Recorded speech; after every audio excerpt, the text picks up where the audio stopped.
So what's your Beyblade take?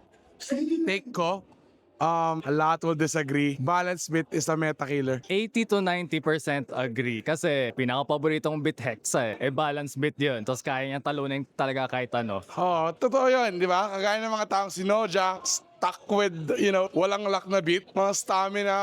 Well, for me kasi, bakit siya naging meta kill? Siyempre, alam naman natin, taper ako, di ba? Taper. Why? Unang-una may luck siya. At the same time, mayroon pa rin siyang stamina. Hexa, Sid, Same. taper, kick, Lahat yun may burst resistance. lahat yun may burst resistance. At kahit anong gawin mo, napakadaling i-tilt. True. Tilt gaming, kontra ako sa sinabi ni Pasting, flat lunge, gets. Pero kung naka-shark ka, wiro kalaban, i-tilt mo, hard lunge. Pag tipo mo to yan, dinaya. Promise yan, may may kanin. That's my hot take for Beyblades. Balance bit. That's our hot take for today.